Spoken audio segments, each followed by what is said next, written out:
Hello ভাই, বলছি Burj Khalifa কিনতে ঠিক কত টাকা লাগে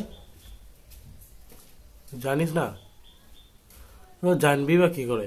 সার্চ এ পোর পিপল। আচ্ছা বাদ দে, তুই এক কাজ কর, মুকেশের সাথে আমার মিটিংটা ফিক্সড করে দে। আরে না না, তোর Facebook friend lady killer Mukesh নয়, আমি মুকেশ আম্বানির কথা বলছি। বেটার খুব ভাব বেড়েছে, ওকে বলে দে মার্কেটে আমি এখন চলে এসেছি, আর তো ভাব নিলে চলবে না, ঠিক আছে?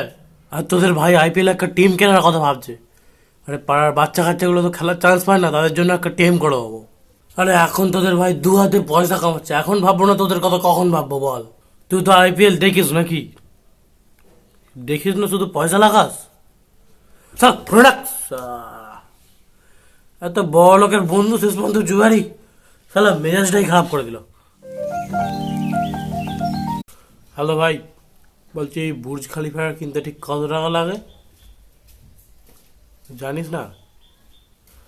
জানবি বা কি করে? সার্চ এ পোর পিপল। আচ্ছা বাদ দে, তুই এক কাজ কর, মুকেশের সাথে আমার মিটিংটা ফিক্সড করে দে।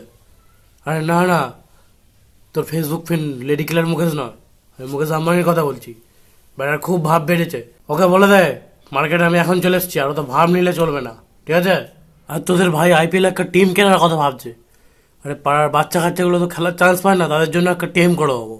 আরে এখন তোদের ভাই দু হাতে পয়সা কামাচ্ছে, এখন ভাববো না তোদের কথা কখন ভাববো বল? তুই তো আইপিএল দেখিস নাকি?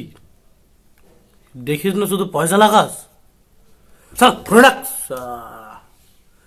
এত বড় লোকের বন্ধু শেষ পর্যন্ত জুয়ারি, সালা মেজাজটাই খারাপ করে দিল।